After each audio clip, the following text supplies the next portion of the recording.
Good morning. Welcome to the 24th International Space Development Conference. Before we get started, I need to ask everyone to please turn off your pagers and cell phones.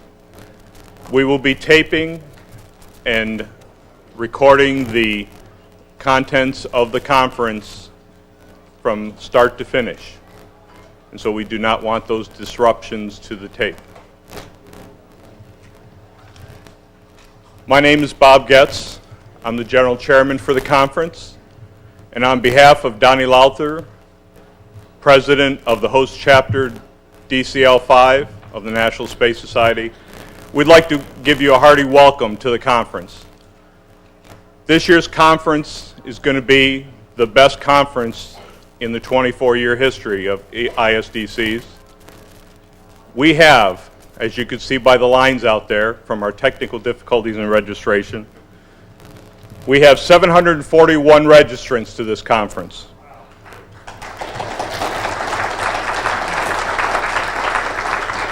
Representing 10 countries: Australia, Canada, France, Germany, Italy, Japan, South Korea, Sweden, United Kingdom, and 35 states from the United States. We issued 63 media credentials from 42 media outlets representing Japan, the United Kingdom, Pakistan, and the United States. This is just going to be a tremendous conference from the start, from an outstanding individual who's going to be presenting here in a few minutes, Burt Rutan, through Admiral Steidel, to the great speakers that are going to be at our different meal events, to Secretary Mineta at the gala on Saturday night at Udvar-Hazy. It is just non-stop packed with some outstanding speakers. If you don't go away from this weekend exhausted, I don't know where you've been for the weekend. So with that, I'd like to turn it over to the President of the National Space Society for some words of welcome. From Australia, Mr. Kirby Eichen.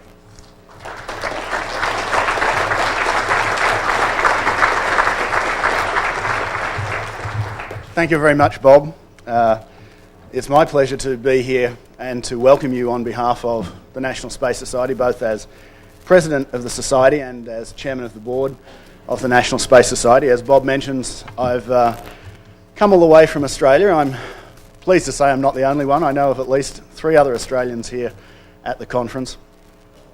And I'm also proud to say that this is my 16th straight conference, and I give a great round of applause to Bob for orchestrating this conference, and to having 700 plus delegates is an extraordinary thing. But then this is an extraordinary time in space exploration and development, and I think it's testament to what lies ahead over the next few days that we have so many people from so many countries and also so many chapters of the society here. Of course, staging an event like this doesn't just happen, and there are many people behind it, but most importantly, we are forever thankful and in great debt to our sponsors for this conference. And I'm absolutely delighted that we have such a range of sponsors supporting us this time around. We have NASA, T-Space, Raytheon, Lockheed Martin, Space Adventures, NASA Research Partnership Centers, Boeing, Cisco Systems, Space Age Publishing, Metier, Orbital Sciences, AGI, the California Spaceport Authority, Chateau Morissette, and Verizon. I mean, that to me is unbelievable that we have so many corporate people wishing to participate in this event and bringing everyone together and giving us all the opportunity to hear some fantastic speakers and to learn a little bit more about what lies ahead in the immediate and mid-term space future that we are all so excited and interested in. I again extend the welcome on behalf of all of NSS to you being here today, and I hope you will all enjoy the opportunity over these next few days. One of the architects of taking the National Space Society forwards at the moment is our dynamic executive director, George Whitesides. George is hiding out there somewhere, and he's going to come up and take us through the next part of today's proceedings. So again, my welcome. Thank you all for coming along. You can't have an event without an audience, and I'm glad to see so many of you here. So welcome again, and George, please come up to the podium.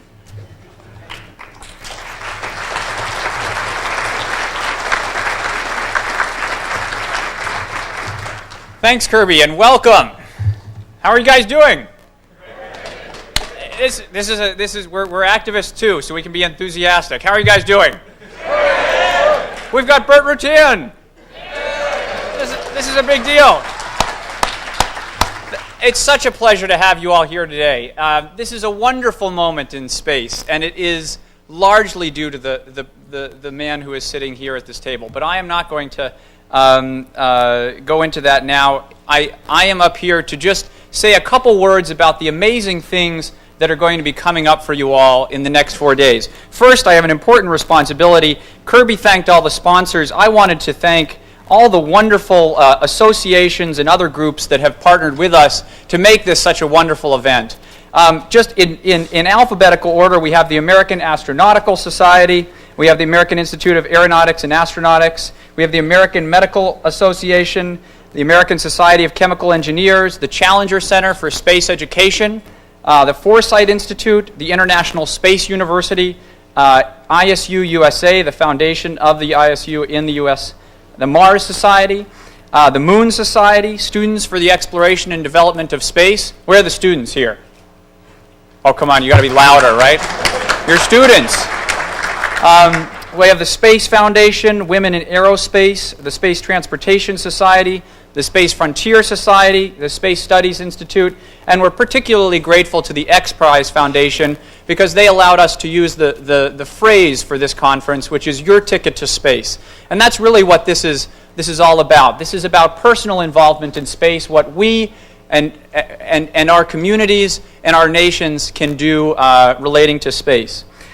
I'm going to spend 2 minutes on the amazing things that are coming up over the next few days. I would love everybody to, if you have one, to take out your books and look with me for just a moment. I want to highlight a few special things before we move on to the rest of the program. We're very honored today to have Burt Rutan here and Konrad Dannenberg, who you'll hear more about in a couple minutes. We have a very special announcement following this presentation about new centennial challenges that will be announced shortly after this. I want to say a little bit about the thing coming up later this afternoon or later this morning, which is a talk by Dr. Howard Ross. A major part of this conference is the benefits of space exploration, and we're very happy to have NASA as an important sponsor for this conference. I will be recognizing NASA in different ways over the course of this conference because they've been a really terrific partner for this conference. But I particularly want to identify the theme of benefits, you know, the not just spin-offs, but the manifold ways in which space has improved our lives and our nations. And that will be a continued theme throughout the conference. I'll just quickly review for you the other major events that we've got going on. We have Admiral Craig Steidel joining us for lunch today. We have Patricia Grace Smith, the Associate Administrator for Commercial Space Transportation, later today. We have a special panel on new entrepreneurs, moderated by technology guru Esther Dyson. And we have a talk by John Karras, the VP of Space Exploration for Lockheed Martin, as well as a talk by Bob Zubrin, the President of the Mars Society. And I am going to miss some things here, so forgive me, but I want to just sort of pick out some amazing things. Later this afternoon, we have Bruce Betts, who is the Director of Projects of the Planetary Society, here today. We have Mike Duke and Paul Butler, two very prominent scientists, speaking. On Friday, we have amazing panels of entrepreneurs, international exploration with representatives from Russia and Japan and the Europeans. We have a special session on women in aerospace, organized by the Women in Aerospace group, which I think is a tremendous thing, and they've developed an incredible panel. And we have a very important panel with featuring Rusty Schweikart, the former Apollo astronaut, on near-Earth objects and both the threat and the promise of near-Earth objects. So that will be particularly interesting. We have Elon Musk coming in, the head of Space Exploration Technologies, Jim Garvin, NASA's chief scientist, Bob Mitchell, the program manager of Cassini, all on Friday. Just an amazing lineup on Saturday. I want to highlight that for you very quickly. A session on prizes, space education with the Chief Education Officer of NASA, Brad Edwards, one of the gurus of the space elevator. We have several gurus of the space elevator here. And then a very special session featuring some of the leadership of the leaders of space tourism, with representatives from Virgin Galactic, Space Adventures, the X Prize, and Bigelow Aerospace. Just closing in on the end here, we have, of course, the highlight of the conference will be a special gala on Saturday night at the National Air and Space Museum, the Udvar Hazy Center, hosted by Hugh Downs, and with featuring Norman Mineta. And finally, special summits on Sunday from the International Space University, Students for the Exploration and Development of Space, capped off by a talk by Peter Diamandis, the X Prize founder, and also the person who helped found the X Prize and SEDS. So you can see that it is absolutely chock full of superstars, and I am going to turn it over to another superstar now. Thank you for your time. I look forward to meeting with as many of you as possible over the next 4 days. I'm going to turn it over to our Executive Vice President, Mr. Greg Allison, who will introduce Mr. Konrad Dannenberg. Thank you so much.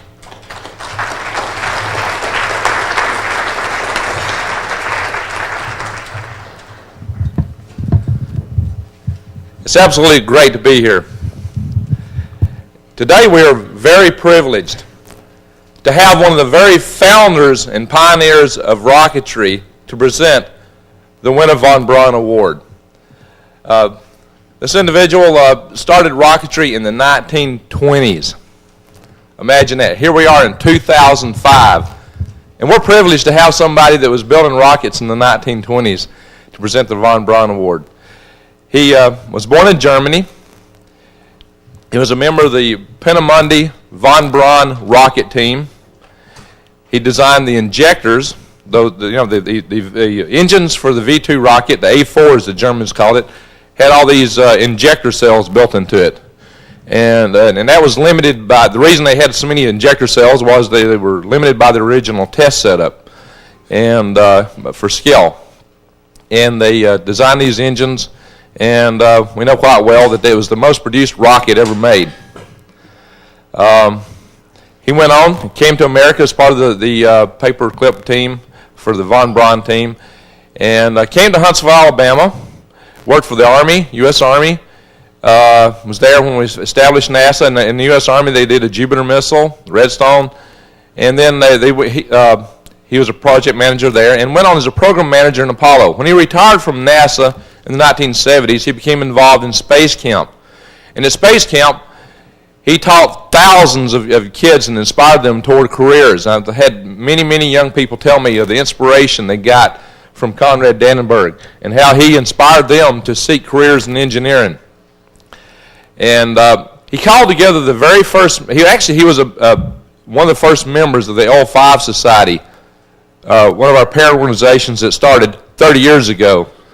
He was member number 22, in fact, of that organization. I've seen his membership number. And so von Braun started in NSI. Konrad Dannenberg was involved in the founding of the L5 Society. And he called the very first meeting of the Huntsville, Alabama L5 Society, which many of you know went on to develop hybrid rockets, air launch from balloons, which became a very interesting technology some little time later, as some of you may have heard. Anyway, and he has been a personal inspiration to me to achieve engineering excellence. Ladies and gentlemen, I give you Konrad Dannenberg.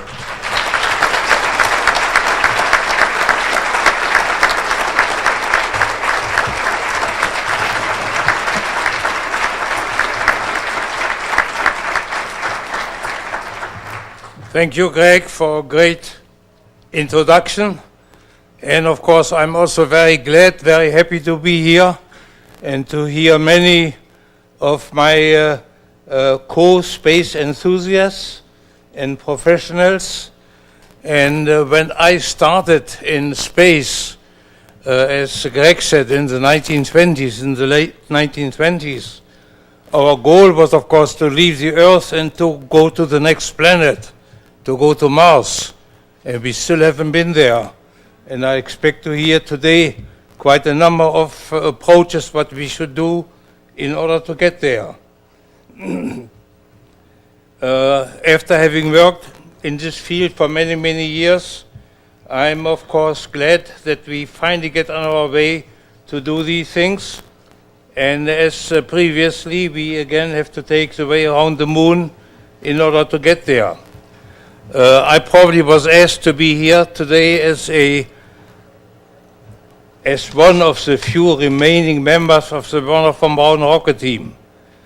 And I was asked today to present the Werner von Braun Award on behalf of the National Space Society to the winner of this year's Werner von Braun Award. The von Braun Award consists, as you will see in a few minutes, of a replica of von Braun's ferry and the Saturn rocket system.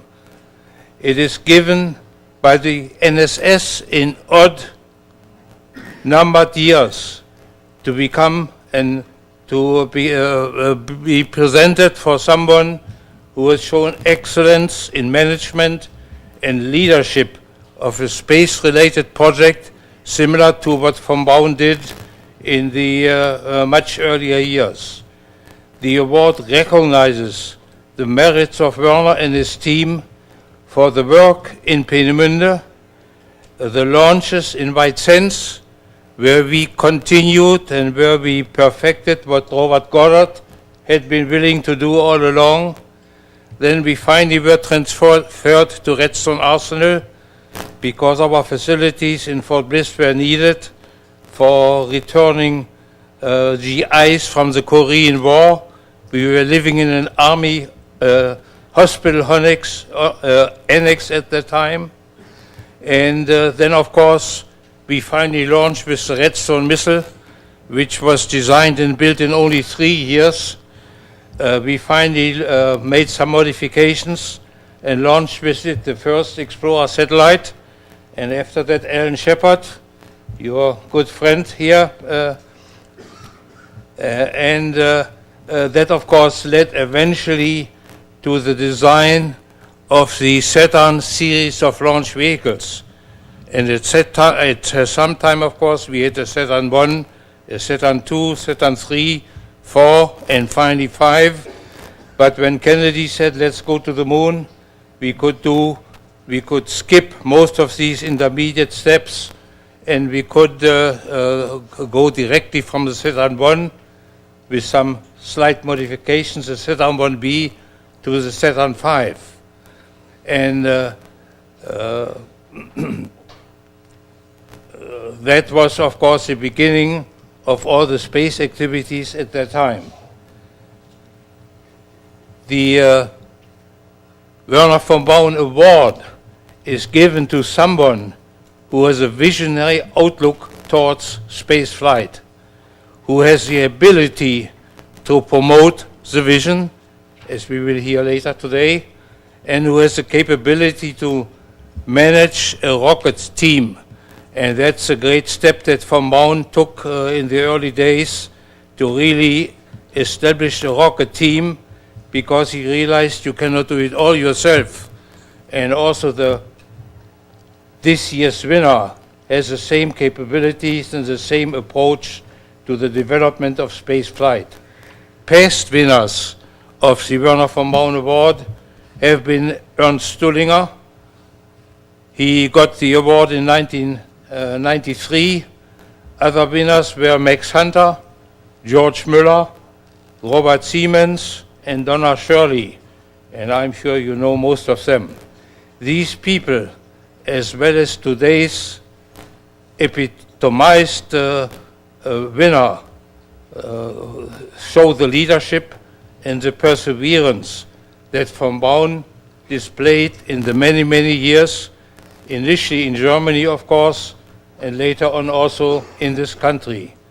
And he knew how to overcome all the institutional and the bureaucratic obstacles, but he always had the vision to continue his move into space for the benefit of mankind in general. Clearly, this year's winner has fulfilled all the criteria I just mentioned to you, and he has filled them in abundance. His background in aeronautical engineering led him to work for the Air Force as a flight and test project engineer at the Edwards Air Force Base in California. He later on founded several companies, including the Rutan Aircraft Factory, to develop light home-built aircraft, and in 1982 he established Scaled Composites, who was of course basically responsible for his future activities. And the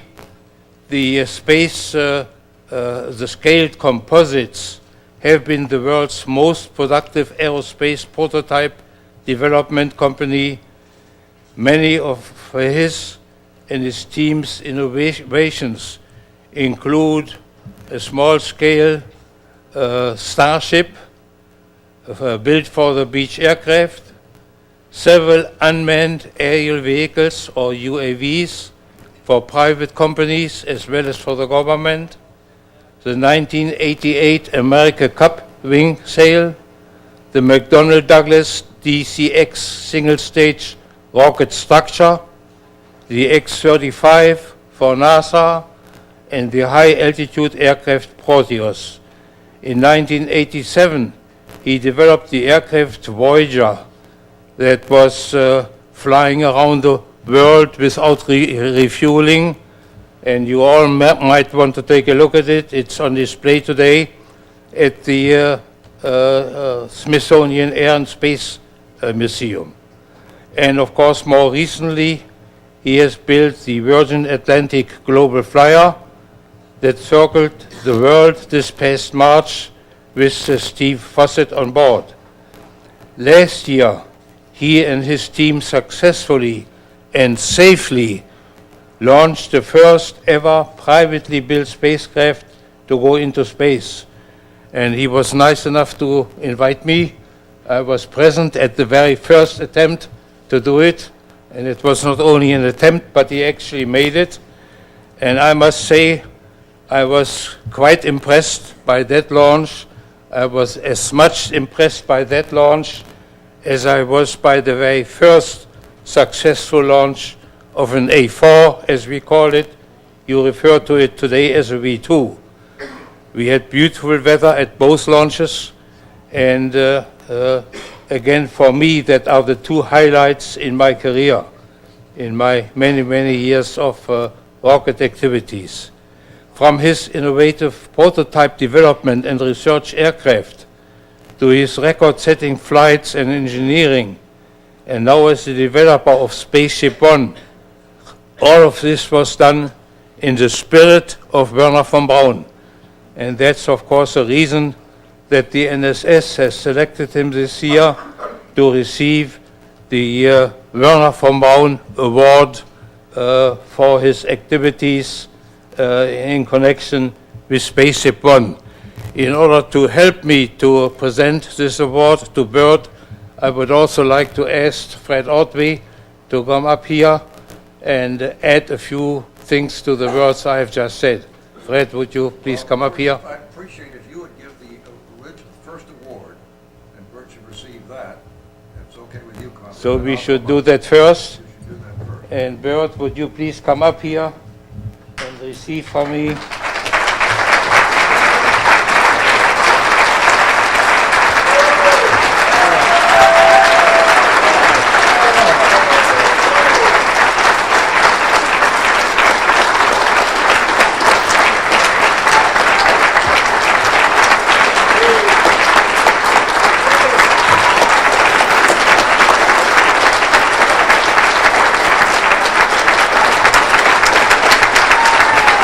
Congratulations. And with that extra award, was also a plaque, the Werner von Braun Memorial Award to Burt Rutan, founder of Scaled Composites and winner of the Ansari X Prize of $10 million. Congratulations, not only from me myself, but the entire Werner von Braun team expresses their congratulations, and I think that goes also for the entire audience here in this room today. Congratulations. And now I think Fred Otway wants to say a few additional words. We have a few additional little goodies to give our winner today, Burt Rutan. By the way, before I say anything, that ferry rocket is the rocket that von Braun designed and was published and publicized in Collier's magazine back in 1952. Okay, a few other things for you, Burt, today. We have a boxed edition. I think you've seen the book and know it, but Ernst Stuhlinger and I autograph the von Braun biography. It says Werner von Braun Memorial Award 2005, presented to Burt Rutan by the National Space Society at the International Space Development Conference in Washington, D.C. And Ernst Stuhlinger and I have inscribed this boxed version of this biography, which has been out for about 10 years now, but still in print. The publisher says it's still doing well, so he keeps it in print. So that's first little goodie. It's not my first copy of it. I know that. I'm aware of that. I know that, but it's all inscribed to you Certainly the most important for today. We also worked with John Hendricks and the Discovery Channel a number of years ago to put out a documentary biography of Werner von Braun. It was called He Conquered Space. And let me get my glasses out. This is a smaller print. Discovery Communications Incorporated, John S. Hendricks, founder and chairman, present to Burt Rutan, winner of the 2005 Werner von Braun Memorial Award, National Space Society at the 24th Annual International Space Development Conference, Washington, D.C., 19 May 2001. This is a brand new DVD. It came out in VHS. It's a brand new DVD version, which you may not have. Oh, good. And then do now. this is something that was not expected at all. A colleague of mine in Huntsville, Alabama, Bob Ward, whom you met on an earlier trip to, has just come out, and this is an advanced copy of his book, another interpretation of Werner von Braun, called Dr. Space, The Life of Werner von Braun. This book is due to be published on the 15th of June, but as all authors get, there were some advanced copies, and I told Bob, I was with him just a few days ago in Huntsville, and he said, oh my God, can I give my book to Burt Rutan? And I said, absolutely, you can. So this is an extra goodie, which I didn't even expect. Fabulous, fabulous.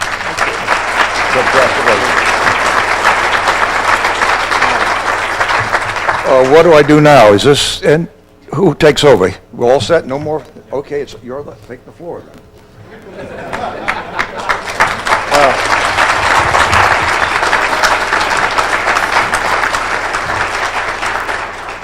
Maybe I ought to start going to these things.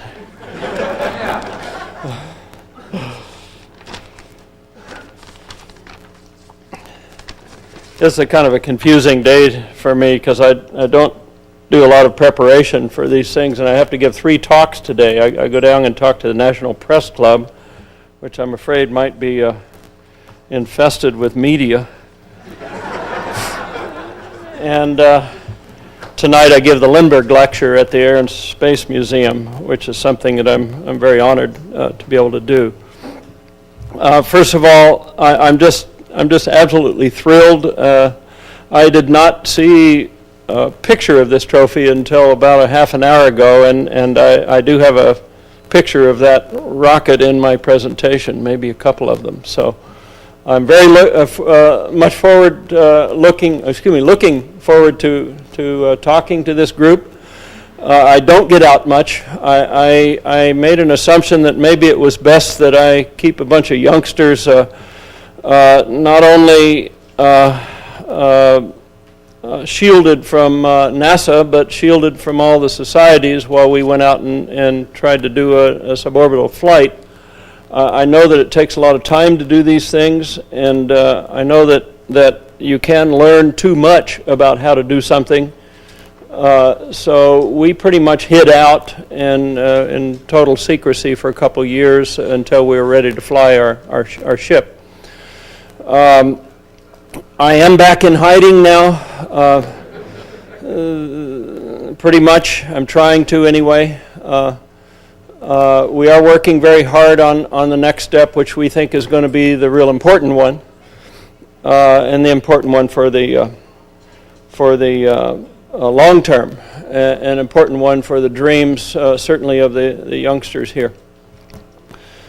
My remarks today will be made as an American taxpayer, and I think representing them, their biggest enthusiast. I'm not representing a company or any government organization. I know there are some people here. I'll apologize up front if I offend you. I'm not representing a government political interest. I'm representing, I think, what the American people want, at least what I want. And if those views aren't yours as an American citizen, that's fine. But I wanted to say up front that I am speaking from my heart as a citizen who is over 60 now. And when you get over 60, you kind of start making plans about what you can do. You know, how low can I get my golf handicap before it really goes downhill? And how high can I go in terms of my hopes and dreams to go to orbit and go to the moon? 40 years ago, the American public was very excited about what NASA did. We were excited about them sending astronauts to space, then later to orbit, and then to the moon. Those who had the courage to take those risks, unfortunately, seem to be very old today. I'm absolutely embarrassed that the average age of those that have left the atmosphere are as old as I am. And that's totally wrong. Well, now our culture, our funded government organization that's supposed to be working on our dreams, they have evolved a nature that does not excite the public. We're not excited about spending billions to do a small amount of science on the space station. We're not excited by our major funds being spent for political reasons rather than for the technological path to get us to Mars and to get us to explore and to get us to do exciting stuff. We're not excited by spending funds that could be used for risky breakthrough searches to prop up the space shuttle and to keep it flying. We're not excited that we have given up a genuine search to find affordable and safe access to orbit. And we have given that up. In a real sense, we've given it up by not having the courage to go out and try things that we don't know for sure that'll work. We were excited back in the 60s. We were excited, Konrad, to see us make a decision to skip the Saturn II, the Saturn III, the Saturn V. And by the decision to fly the Saturn V, all three stages live on its first attempt. And even though it had these big pogo vibrations that put limit loads on the payload, I was excited as hell that this nation had the courage to take the first flight where humans were put on a Saturn V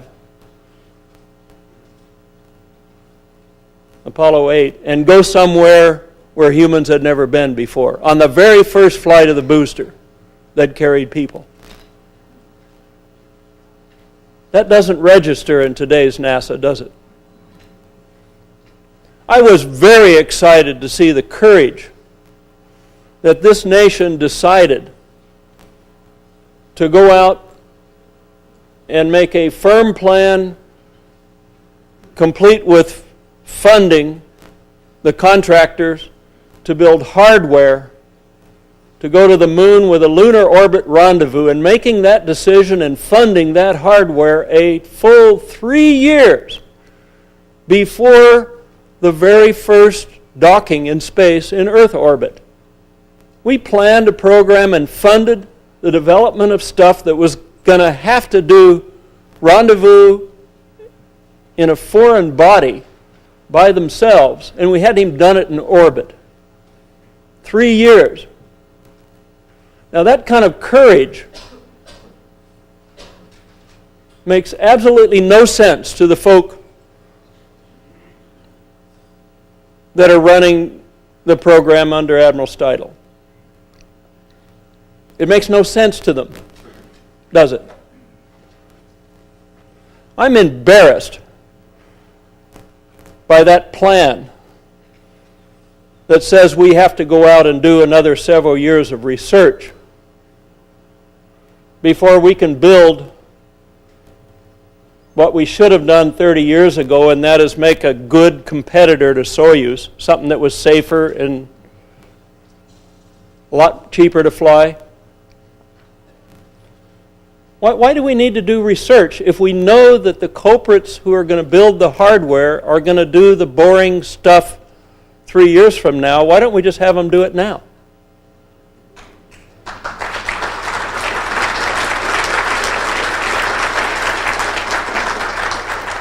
We ought to direct those guys who've wasted so much of our money that if that's all you're going to do, if you're just going to come up with capsules that go on your expendable boosters, for crying out loud, go and start building it on Thursday.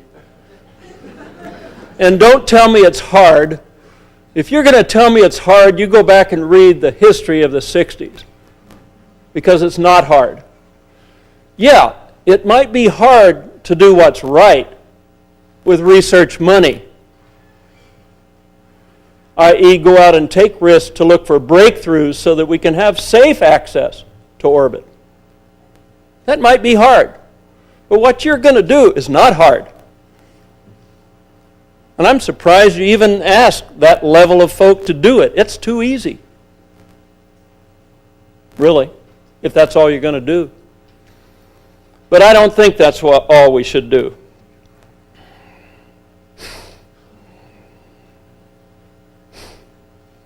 The public is also not excited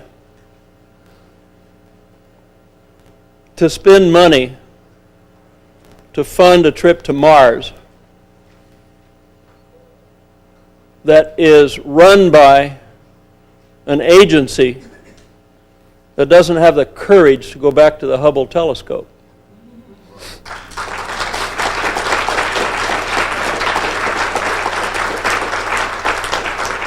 I'm a taxpayer, and you know, we have spent at least $100 million, maybe more, I'm not an accountant, just to build hardware that needs to go back to repair Hubble. And to let some accident board comment tell us that they're smarter than us and that we shouldn't take the minor risk of doing something that we've done before. There is something very wrong with the overall thinking. There's something very wrong with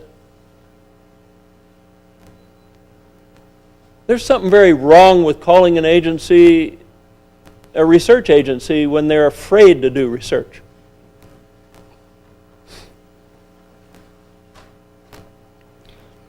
At any rate, I thought I'd vent a little bit before I started my presentation.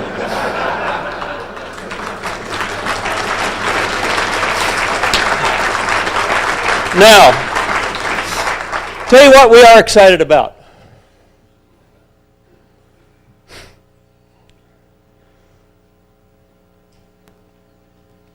We paid hundreds of billions of dollars for NASA research, only to see us regress over the last 20 years, throwing away capabilities that we once had to go to the moon, and ending up with the only thing to fly, something that is so complex, so difficult, so expensive, and so dangerous that it has no promise for us. The safety of people that have flown outside the atmosphere is 4%. 4% of the people that have left the atmosphere have died in accidents. It's only 4 accidents, but it killed 4% of the people that have left the atmosphere. And I'm embarrassed to note that in 44 years of manned spacecraft, the last 22 years have been far more dangerous than the first 22 years. Duh! Is there something wrong here?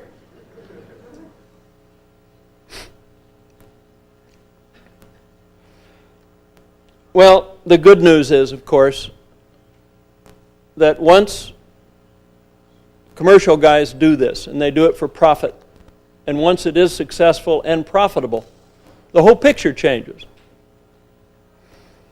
I'm convinced that investment will no longer be a problem if we do our job right. And that is go out and do the right things to solve the safety problems and start flying a lot of people. Because the biggest, most important payloads have been ignored by our government research company, our government airline company. NACA never did run an airline. NACA never did run America's only airline.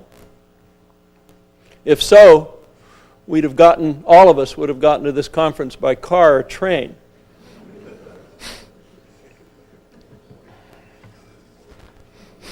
Let me start my talk, and let me point out up front that we've gotten a late start here. I didn't plan to vent on you at first, so I've got 6 minutes less than I thought I had. I'm going to flashcard a lot of this. Do I have something to push here, or I just holler? Did you give me something to push? You got it. Okay. Put up the first one. I'm going to flashcard a lot of this because this audience knows a whole bunch of this. I want to put things in perspective, though, is there was a phenomenally important period of only 4 years where we went from only 1 table's worth of people that have flown airplanes to thousands of pilots, hundreds of airplanes in 39 countries. That sprouted up. There was an air show in Los Angeles with 400,000 people in it in 1910. 2 years after there were only 12 people that had flown airplanes. That sprouted up all of a sudden, and that's when the airplane was invented. Next slide. Kids of those days were inspired by that. Something that great and so far-reaching and so phenomenal happening all of a sudden inspires kids. Who was inspired? Next slide. Every single one of my mentors. I looked this list. I made this list up when I wrote something for Aviation Week about the first 100 years of aviation. And I found out later, every one of these guys were kids that were inspired by the growth of that. Next slide.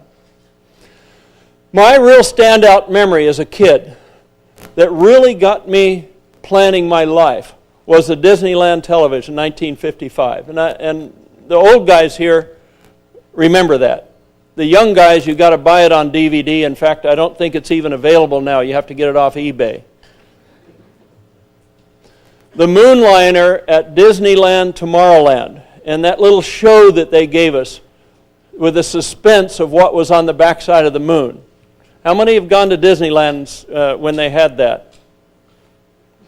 Boy, I tell you, that was so much better than anything at Disneyland today. There was absolutely no comparison. But imagine what it did to inspire someone to see von Braun talking about going to Mars at a time when it was debated as to whether there were people or animals on Mars. Holy cow. You talk about getting excited. NASA has screwed that up for us because they got close-up pictures that says it looks as bad as Mojave. Next slide. Anyway, this guy, oh, there it is, the model. In fact, I believe that model he's touching was bought by Paul Allen, and it's up in his museum in Seattle. But I got a replica, and mine is just as cool.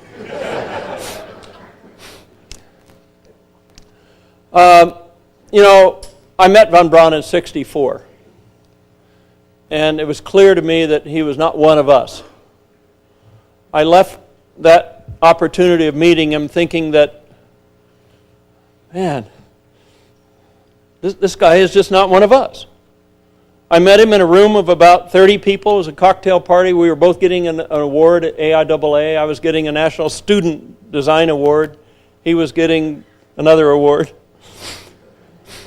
But it was clear when I walked into that meeting, if I had never seen a picture of von Braun, I could walk in that meeting instantly and know who he was. He was absolutely that great. Next slide. Boy, where's Kennedy when we need him now? Look at the time when I was a kid. This is when some enormous spurts happened also. We went from just propeller airplanes all the way to Mach 2 stuff. Notice that research, which this is Mach number versus year, the fastest that man ever traveled. Notice that military and commercial ended up having a couple of airplanes that made a big jump too, the SR-71 and the Concorde. These two products went all the way through their life cycle until they got too old and rusty to maintain and got shut down, and we retreated back to the same performance, military and commercial, that we had in 1960. Guys, that was 45 years ago. Now go back from 1960, 45 years earlier, and airplanes were biplanes with fabric wings and wooden propellers. What the hell have we been doing in 45 years? Next slide. Well, one thing we did is what Buzz did and was key on, and von Braun. It was good that America lost the Sputnik and Gagarin competitions, if you call them. It was good that we lost them because it pissed us off. It pissed off Kennedy because he was a new president when America had lost its national prestige technically. And he had the vision to go out and say, we're going to try something real hard, and I don't care how hard it is. We're going to do it because it's hard. Now, where is that guy today? That kind of vision will never, ever come from Congress, never has. Don't expect it to. That kind of vision can't come from the locals. That kind of vision can't come from Boeing. But anyway, it was a wild ride. Buzz was on the first expedition to the surface of the moon, and he'll always hold that honor, and he'll always hold my enormous respect. And when I saw him and Neil out there walking on the moon, to think that someday I could say that Buzz Aldrin is my personal friend, it was something that was a dream beyond any expectation. And I'm proud to know him.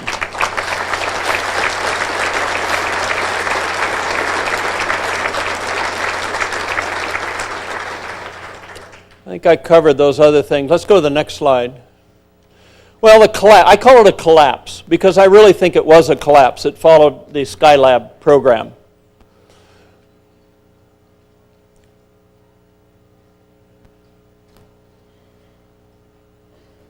We had an attitude of let's study it, but heavens, let's not try to build something and fly it.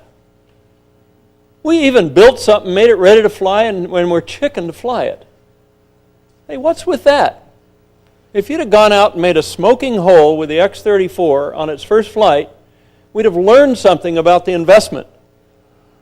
By letting it go to a museum without flying and propping its axles up so its tires don't get flat, what do you learn? I mean, who made that decision? You know who made that decision? Golden. And it happened just after a couple of Mars failures. Oh my God. This thing has single-string flight controls. We certainly can't take the risk of, flying it. What's with that? Let me tell you something. The good news is we got a hell of a lot better man there now. I'm sorry for the other guys. But I spent a couple hours with Mike Griffin just on his third day on the job. And I read his congressional testimony that he gave in 2003. And I'll tell you one thing right now, I'm very impressed by him. I don't know if he can get what he knows should be done through the current bureaucracy. I don't know. I think his point is true that we've got the same amount of money that we had the first 16 years. NASA's had the same amount of money in the last 16 years that it had the first 16 years. But the problem is NASA does a lot of other stuff now that should not be done. It doesn't need to be their role to educate and to inspire kids. Spending decades putting up schools and sending around old astronauts to inspire kids is not the way I want to spend my money. The way I want to inspire kids is to fly to space and let them know that they're going to be able to.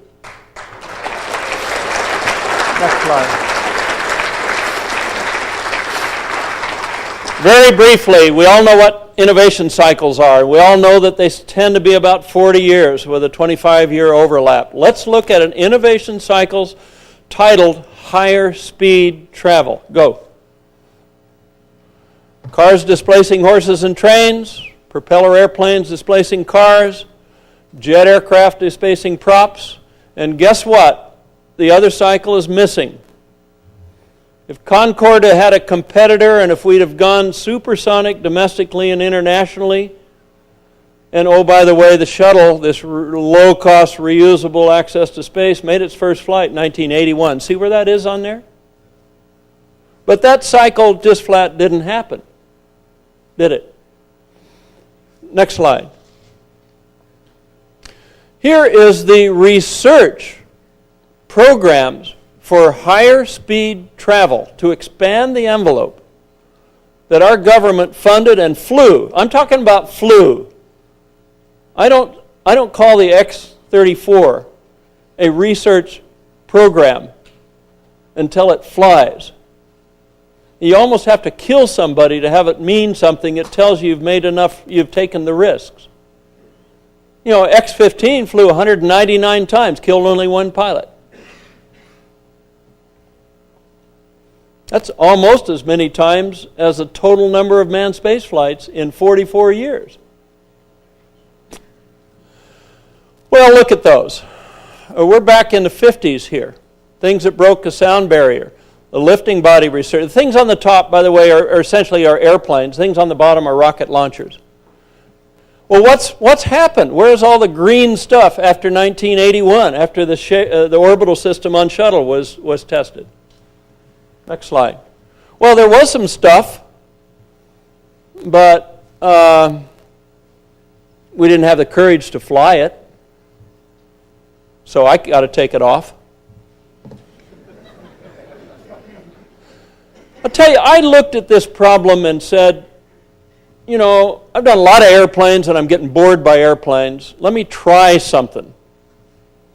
So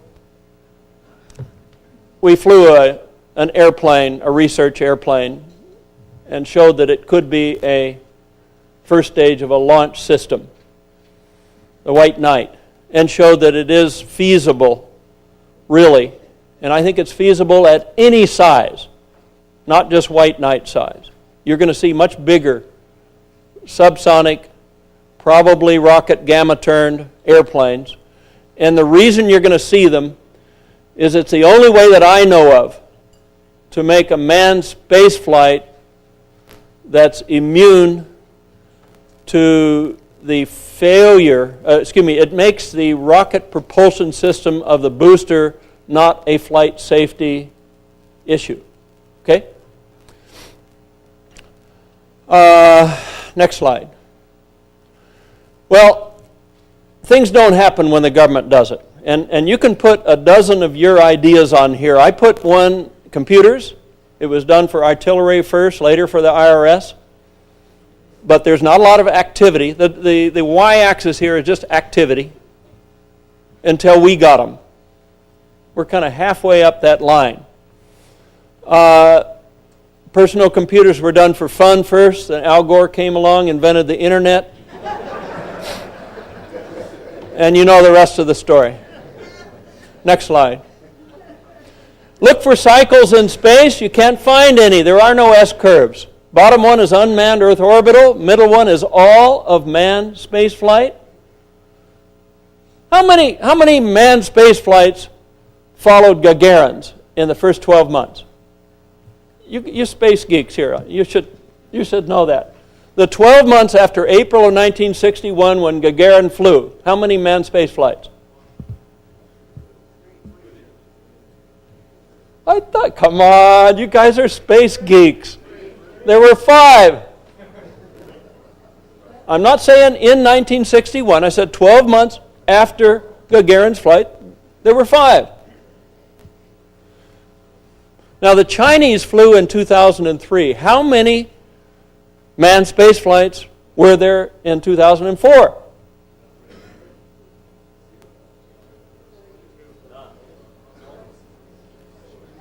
Come on, you guys are space guys. I get those kind of answers from the Rotary.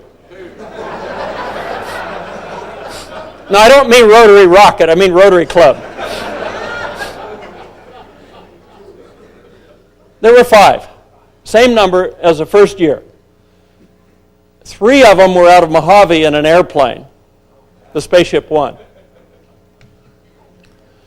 I'm embarrassed that I had to do 3 space flights to get us back to the rate of the first year. I'm embarrassed by that.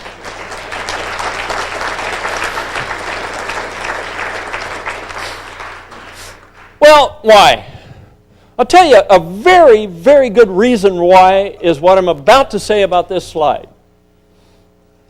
We built and flew the Redstone with a Mercury capsule on the top of it. And for the first time that I got to look at that close-up, it was with Konrad here in Huntsville. And we walked up to this thing, and it had a capsule on the top of it, and it's mounted there in concrete, and the thing's only about this big around, a Redstone. And I'm thinking, well, you know, this can't be real expensive. Why don't we have tens of thousands of these flying every day? And, you know, why don't we have these anymore? And Konrad, a tear came to his eye. Because as soon as we flew an expensive Atlas, we never once launched a person on a Redstone. Never again. As soon as we launched Gemini on a Titan, we never once flew the lower cost Atlas.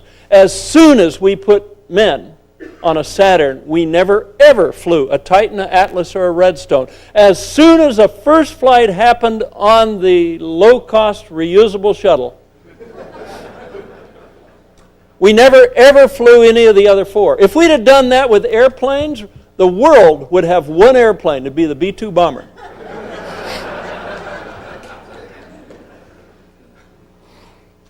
Okay, can we have a renaissance in space coming up? Maybe. I think it has to have an environment that existed for airplanes in 1909. A belief that, yeah, I can do this. This isn't just government that can do it. The courage to try risky stuff. You know, I didn't need to do some of the stuff I did with Spaceship One in order to just fly the first private space flight. There was an easier way of doing that, but that wasn't our goal. Our goal was to solve the safety problem, so we tried some risky stuff like carefree reentry.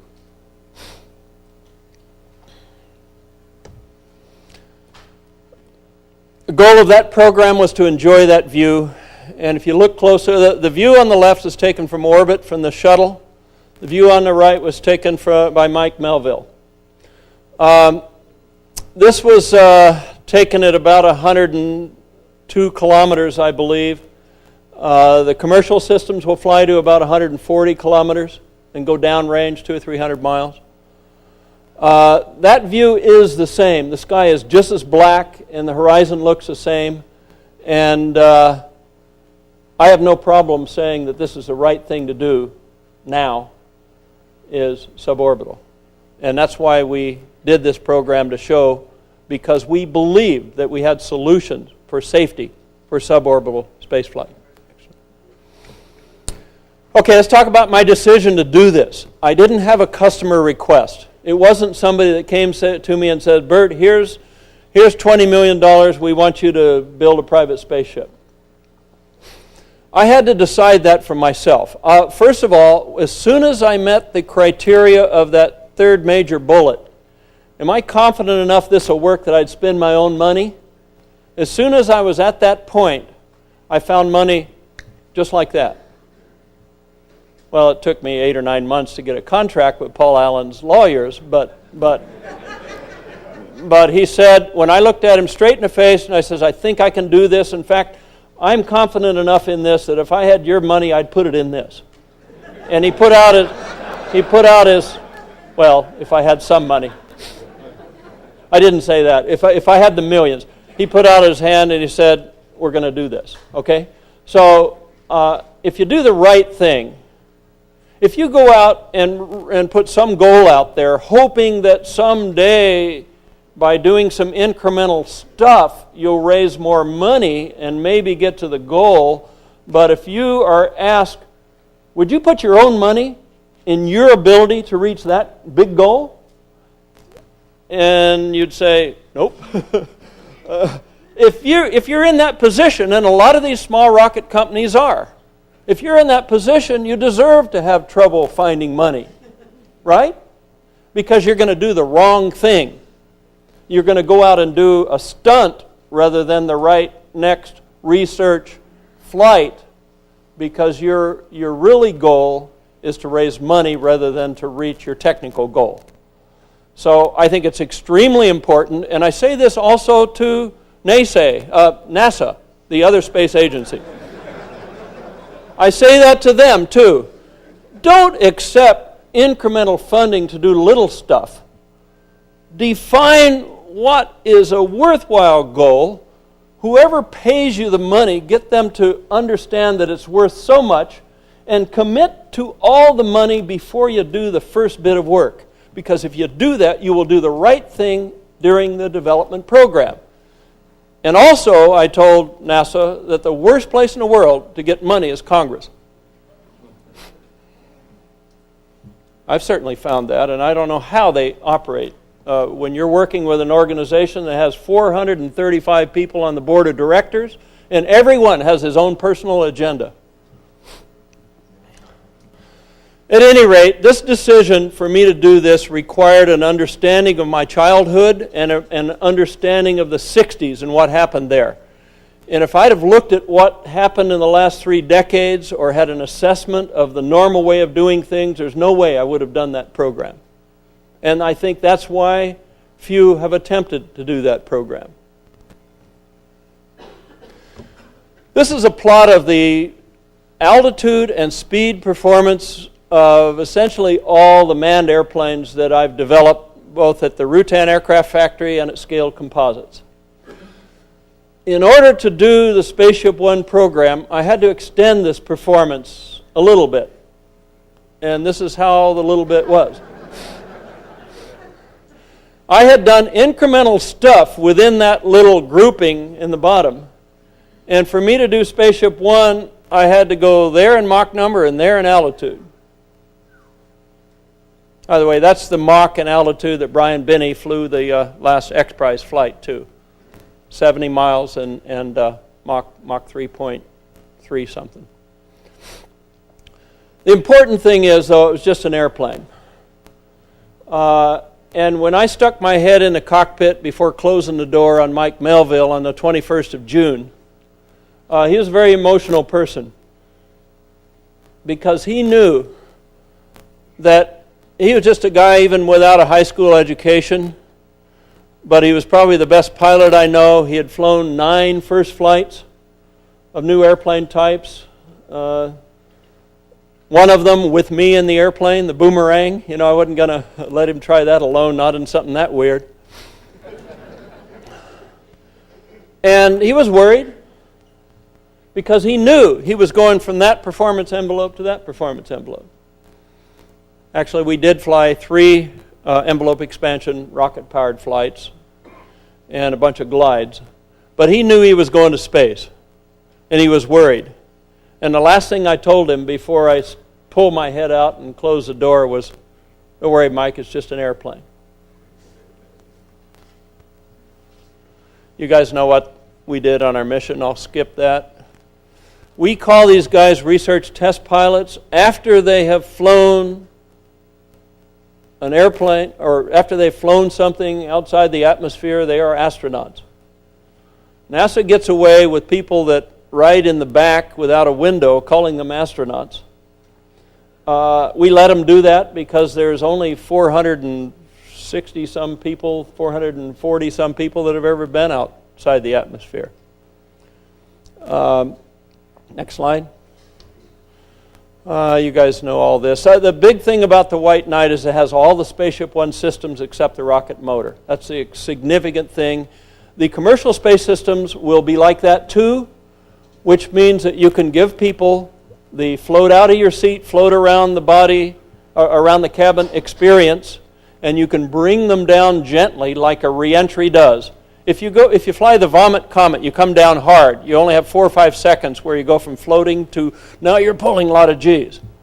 Okay, when you re-enter the atmosphere of subsonic flight, you spend 20 seconds from the time that you float out of your seat down towards your chair until you get to 1 G.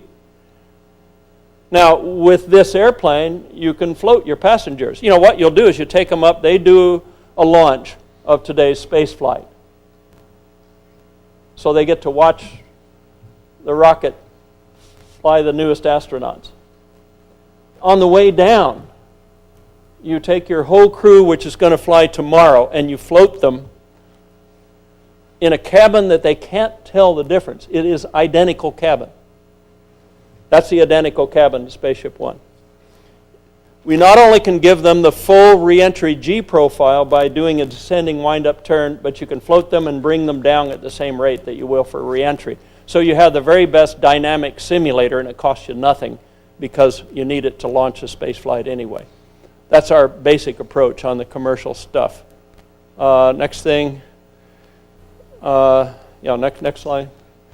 You guys know about the spaceship and about, let's go to the next slide, about why it jackknifes itself for reentry. This is extremely important. The only accident that killed anybody on the X-15 was related to flight control during reentry.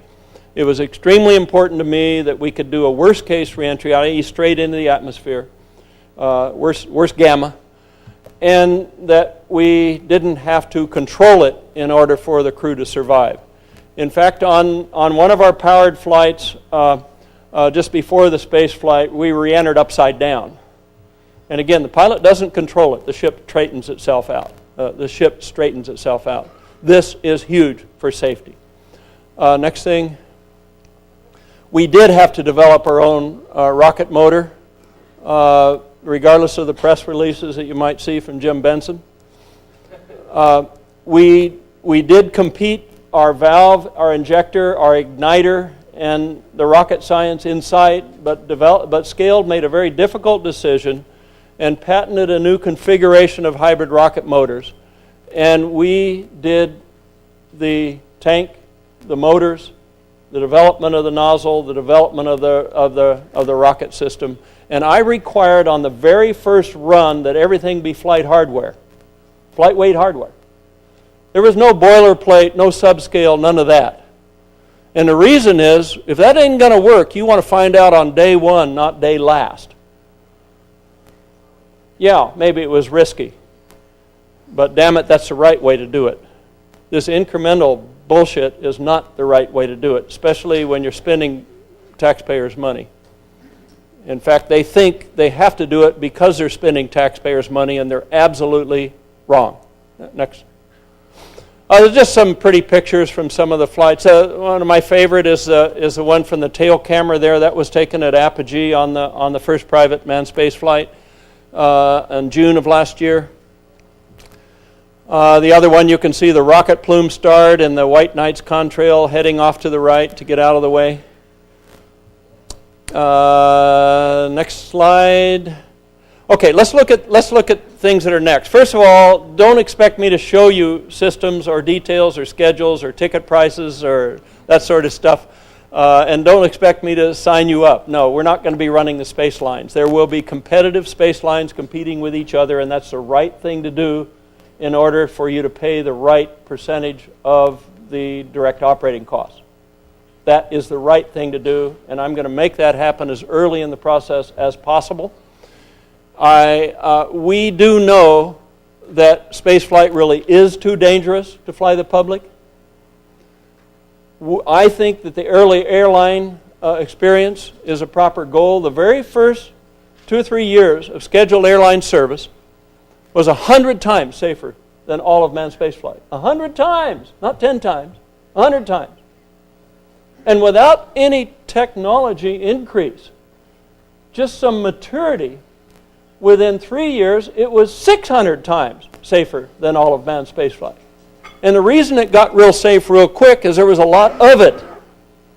And you can respond quickly to accidents, might make them not happen again. Rather, our response to accidents, the other space agencies' response to accidents is, well, let's go out and spend another $1 billion. Let's have another 5,000 engineers work this. Let's not really improve the product, and let's delay the program for years. How in the hell is that going to increase safety? It's silly. It's just silly. A business would not do that. A business would respond, do the right thing, and go out and fly tomorrow. I think it is okay that the first industry is suborbital flights. They will be experience optimized. Large cabins, large windows, float your body around the cabin. You have to experience optimize because you can't go somewhere on a suborbital space flight. It's all right to be cramped, sitting in a spacesuit, crammed into something small, and go to a spacious resort hotel on orbit where you're going to spend a week or two. But it's not all right to do that to people that are flying suborbitally.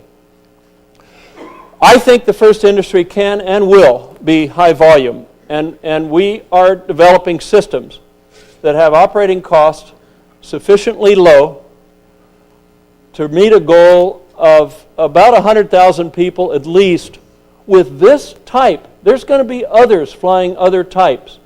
This type can fly 100,000 people the first 12 years of operation. Now, kids' dreams turn to planned. I think in 15 years, every child will know that he can go to orbit in his lifetime. I took this presentation and showed it to my dad on the way here yesterday. He was born in 1916. And when the first airliners were out there flying the public, he was 12 years old. And he used to go down to the airport and watch these rich people get on board these transportation things. I mean, if his family would travel anywhere, they would go by train. And they also went by Model T. But to go to the airport and watch these things, and watch these people get on, he was fascinated by the technology. And he told me he didn't really have a knowledge or a belief that he'd ever be able to do that himself. That he'd ever be able to travel by air in his lifetime. Because there were just a few people doing it. It was risky, yes. The first few years, your chances of dying when you close that door on the airline are about 1 in 6,000. That's risky as hell. You know, Buzz doesn't think it's risky. He knew it was 1 in 62 when he flew.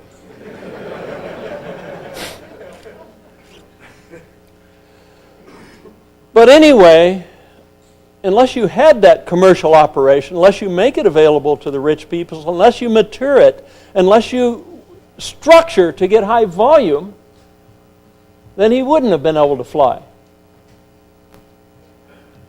And he would have traveled by train today, like he thought he would have to. I want to go to the moon in my lifetime. That's my personal goal. And I want to see affordable travel to the moon before I die. I've only got about 45 more years. My grandfather died at 104, and they say we have better doctors now. Okay, I'm going to make a prediction. I've moved this curve over 20 years. Our kids now need to be inspired, and they don't want to be inspired by what they've seen the last 30 years. They certainly could be inspired by the 60s. But I want to see a jump to suborbital within the next 5 or 6 years.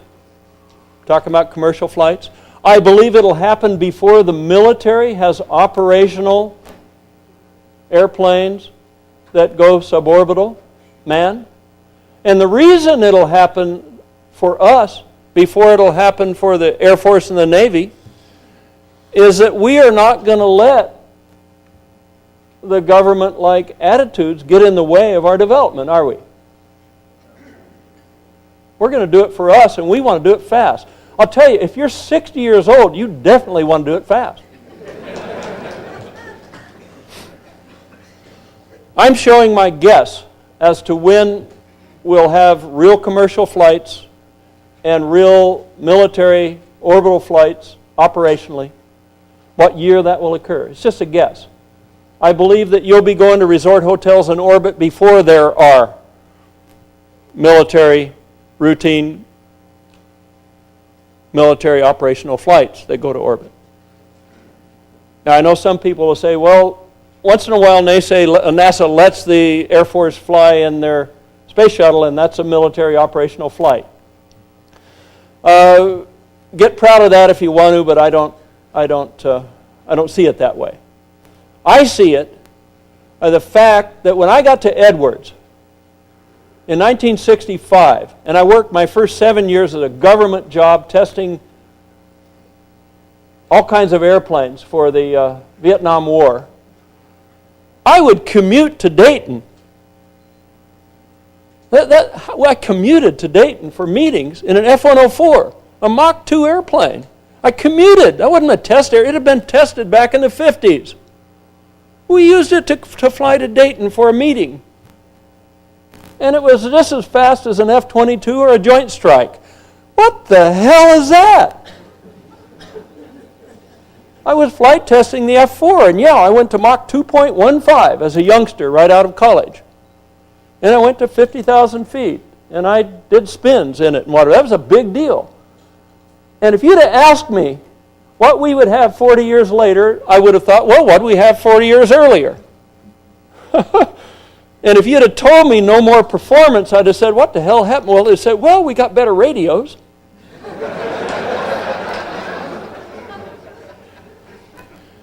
In those days, we'd get on our 707 and go to Dayton, too, for business trips. And our door-to-door time was faster than it is now. If you'd have told me that it would take longer to get door-to-door in the year 2005 than it does in the year 65, I'd have said, bullshit. What happened? Did we go back into a cave and just barely crawl out? Well, I'll tell you, for us to get excited again and to inspire kids again, we got to do a hell of a lot better than that. And it's not a marginally better. It's a hell of a lot better. Okay, what good is this industry? I've been accused of, well, gee, this is just a joyrides for business or billionaires. Or, well, if you look at some ticket prices, it looks like joyrides. Well, let's say joyrides for millionaires, okay? Let me give you an example. The home computer. How many here bought an Apple II computer in 1977 like I did? What was it for? To balance our checkbook, right? What was it for? To say, I have a computer. in my home. But what was it for? The vast majority of people that used home computers in those days used them for games. They were for fun. That's all they were for, weren't they? They were for fun. Did we question, oh, this is just a fun toy for people that can afford hundreds of dollars for a computer? There was no benefit in questioning that. But guess what? Because they were fun, there were a lot of them. And because there were a lot of them, Al Gore was able to make his invention. And because of the internet, it's now our phenomenal research tool. It's our phenomenal communication. It's our phenomenal commerce. And God damn it, it's everything, isn't it? And in another 20 years, kids will have to be convinced that computers weren't here all the time. But the first decade, it was just for fun. We don't know what going to space is for, and we don't give a damn.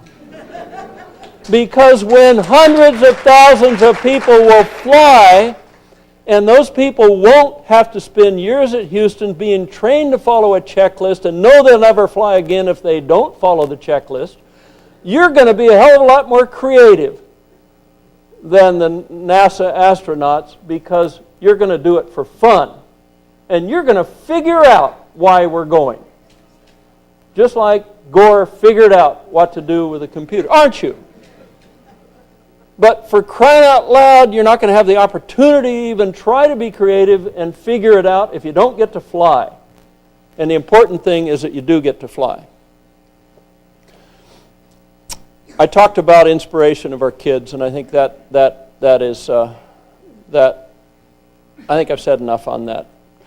The quote I'm going to give you from Mike Griffin is out of congressional testimony he gave in 2003, and he said, "King Ferdinand and Queen Isabel, unless you are a detailed historian, you don't remember them for anything but their financing of the Columbus voyages." That's what we know them for. And that was 500 years ago. And Mike said that in 500 years from now, our era will be known for the Apollo flights to the moon, if our era is known for anything at all.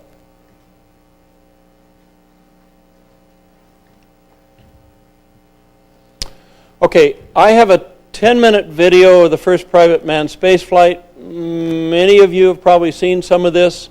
I would suggest, I don't know how I am doing on time, I suggest that we do some Q&A if we do have time, and maybe just run the video in the background, because I believe I am out of time. Probably. How do we... Do you want to run the video, or do you want to... Why don't we run the video, and we'll do the questions at the same time. Okay, I'll tell you what, you're going to miss a lot, but let's run it without sound, and I'll take your questions, and those that haven't seen this neat stuff can watch the screen, and those that want to ask me questions, I won't promise to respond to all of them, but yeah. ITAR, the Technology Transfer Act, I've heard that there's been obstacles. Yeah, ITAR certainly has precluded us from doing things with, I thought England was a friendly country. But let me tell you that ITAR, their decisions are not based on what you would use as logic. And it is a very big problem, and ITAR type of problems. I'm not just saying ITAR, but the kind of problems with technology transfer of things that have rocket motors and rocket-like guidance will be an enormous blockage to doing, we don't call it space tourism anymore, private space flight.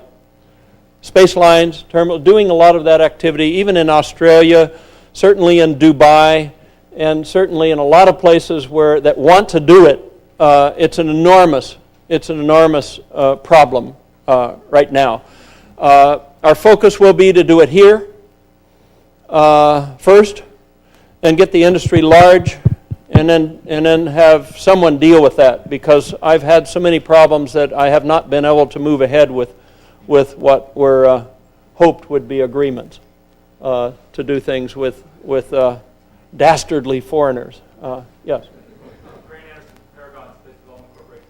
The 100,000 passengers in 12 years, I can do the math at how many passengers per year, but how many vehicles does that represent?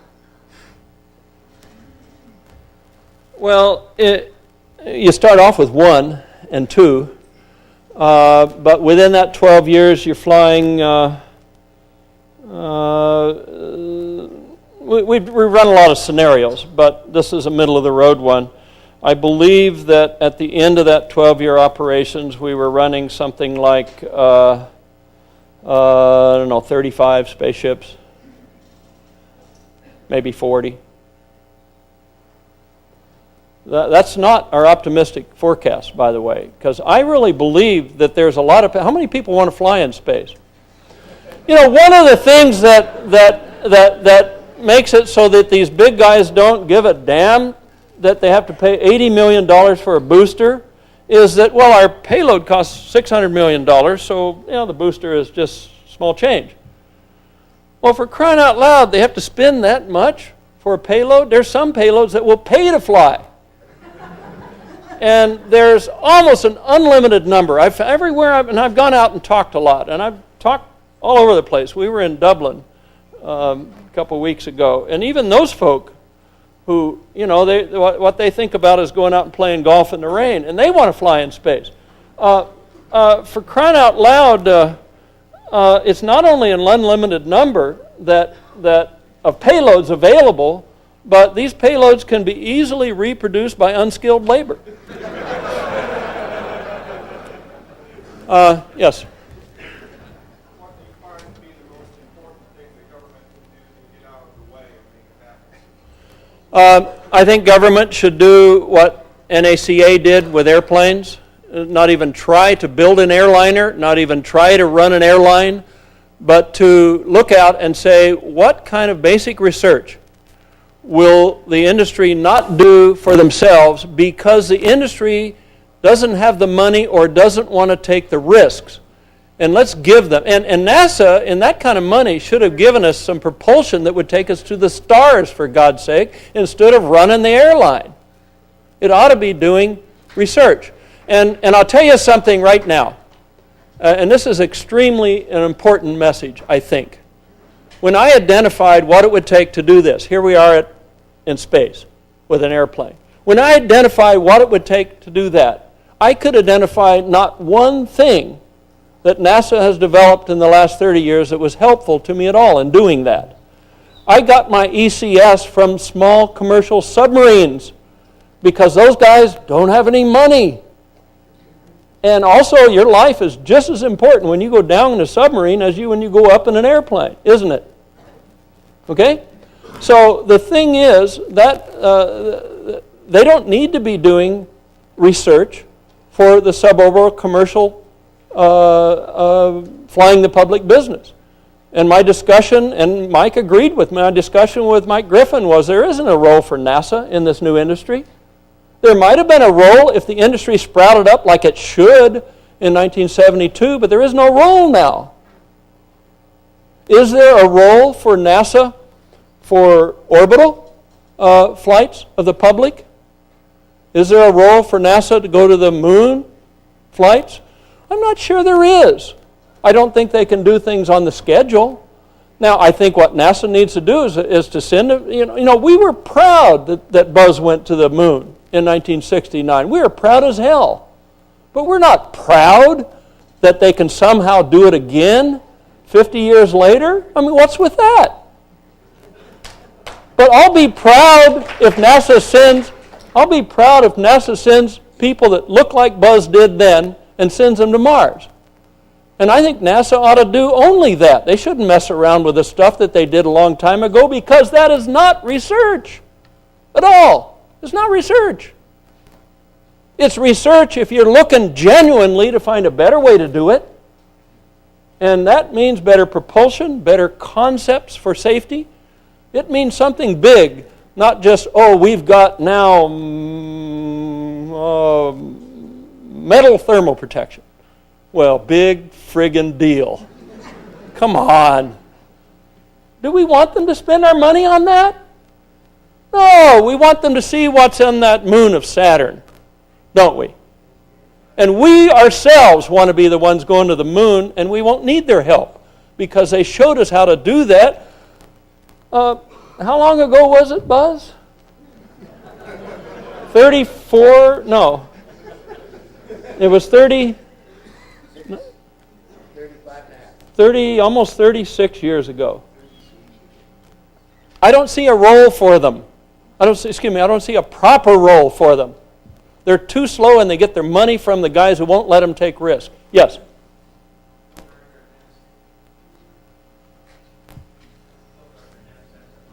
Nalotech.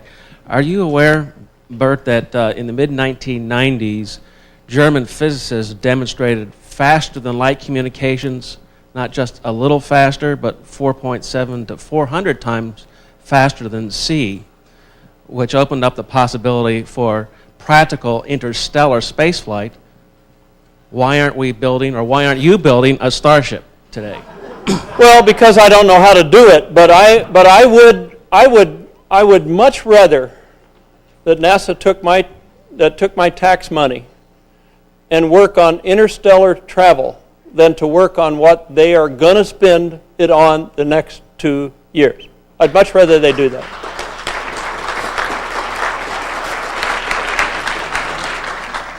Okay, last question.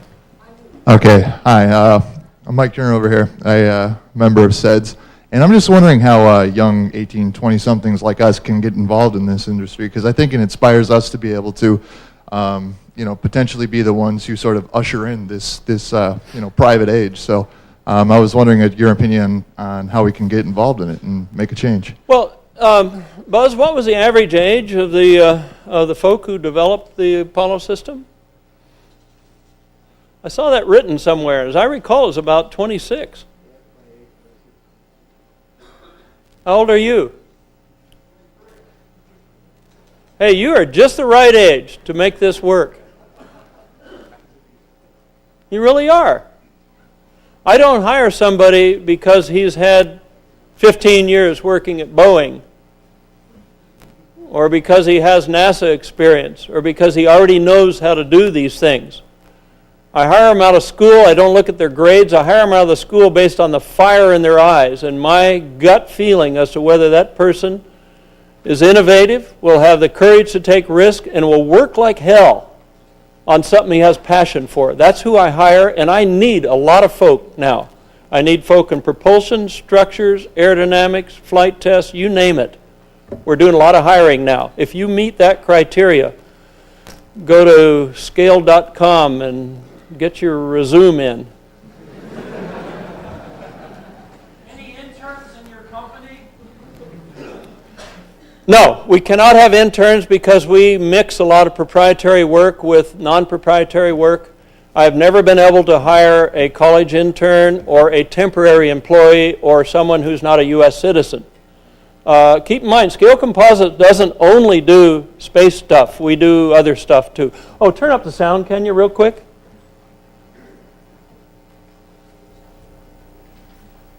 This is just, it's too late, probably. The engineering is just calculations, but the decision and the will and the courage to try to do it is the most difficult hurdle. Thank you very much for your attention.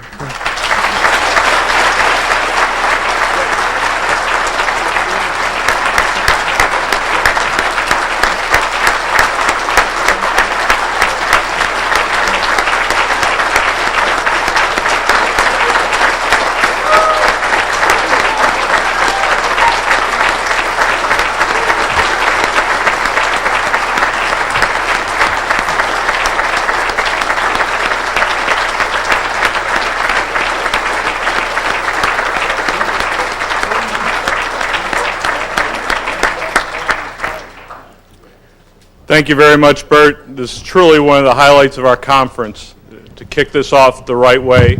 Just a couple of brief announcements. First of all, we will be taking a break for coffee break immediately outside here in the lobby. It's sponsored by Boeing. Sorry about that. But we'll take their money.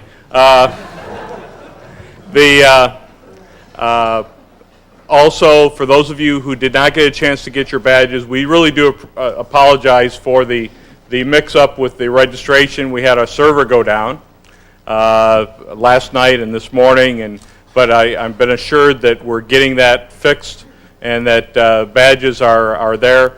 Those of you who have lunch tickets for today, you definitely need to get your lunch ticket if you're going to eat. Those of you who are still looking for tickets, there are no tickets available for sale for lunch today.